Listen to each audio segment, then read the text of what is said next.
I had been quite literally dreaming of this moment for about 2 years now. I spent a lot of hours researching this, learning anything I could get my hands on. At one point, it was all I was thinking about.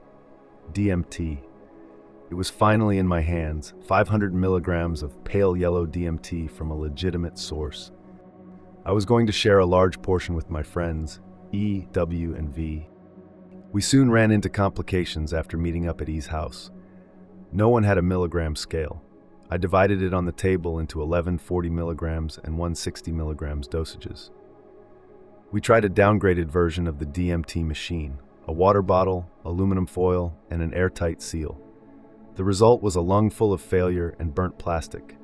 The sandwich method, which involved a thin layer of ash and parsley, a layer of DMT, and another layer of ash and parsley, looked promising. I was using my chillum, loading what looked to be the bigger 60 milligrams dosage pile into it.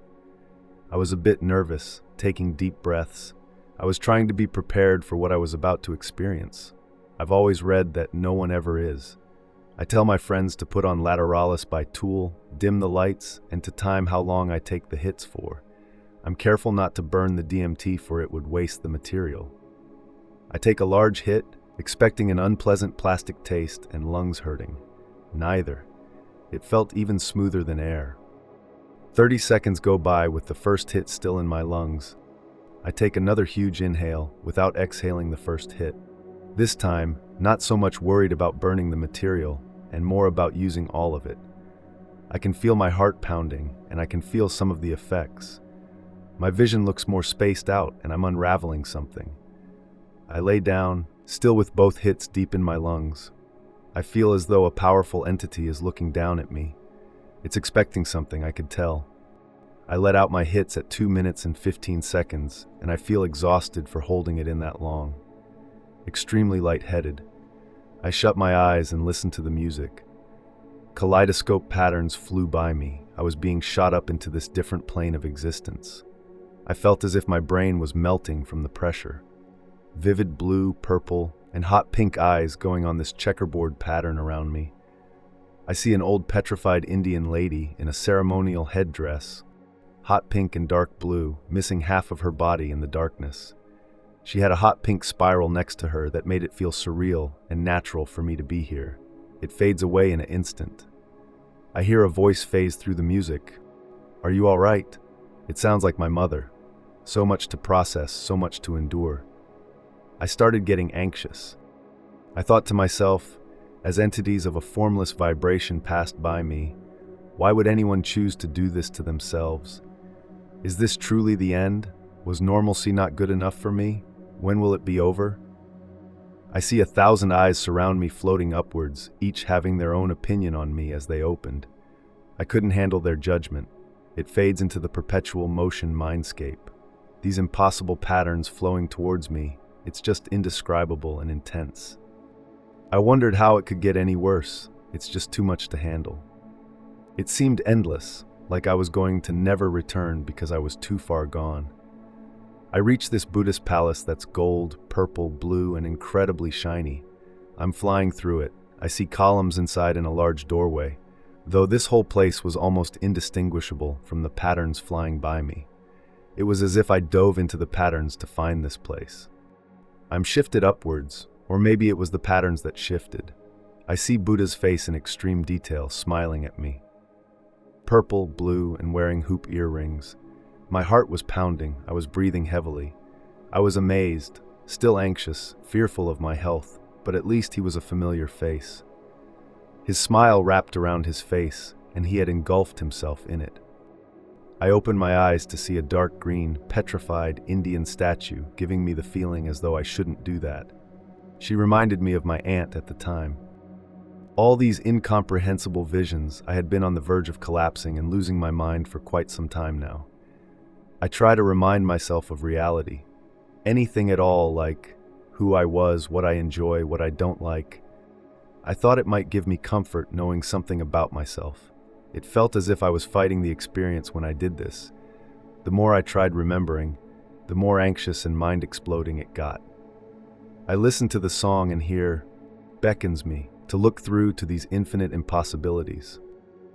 I was listening to my favorite song, I was on DMT, and I'm me.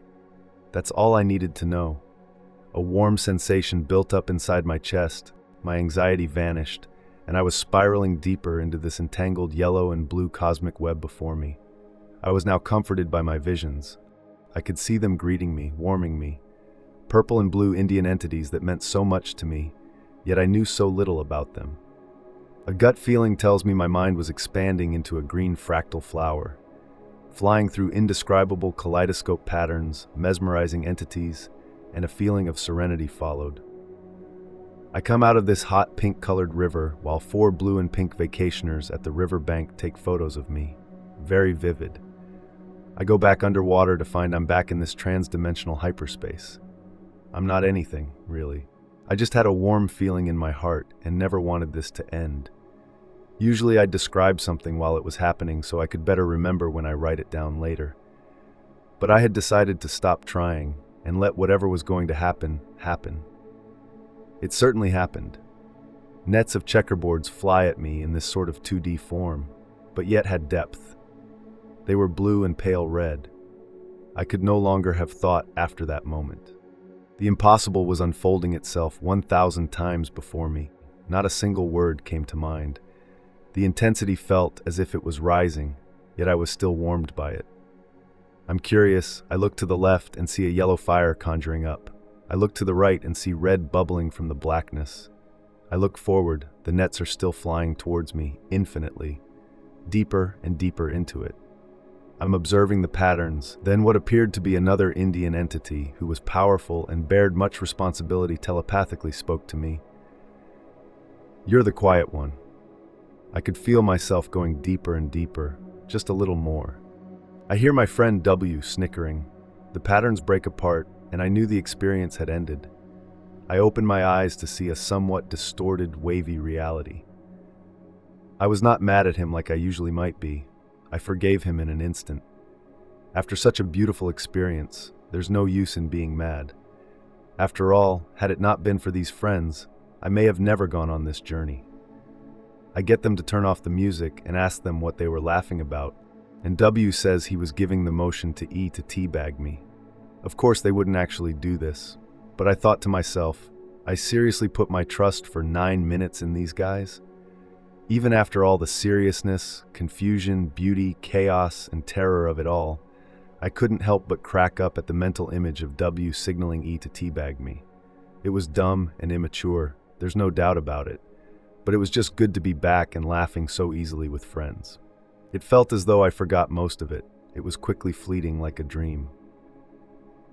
About 2 months after, I heard my dad say, "You're the quiet one." It was a coincidence, but still sort of spooked me.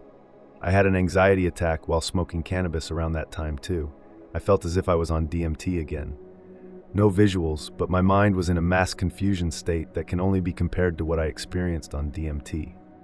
Anytime I smoked cannabis, it was a 50-50 chance it'd be that reaction. I gave it up after a while of fighting because it wasn't worth it anymore. But prior to that, cannabis was always refreshing and nice. Even though I don't smoke cannabis, I could get anxiety attacks, though the duration of the attack was longer and more severe when I was on cannabis. Sorry if that last bit was too inappropriate. My apologies.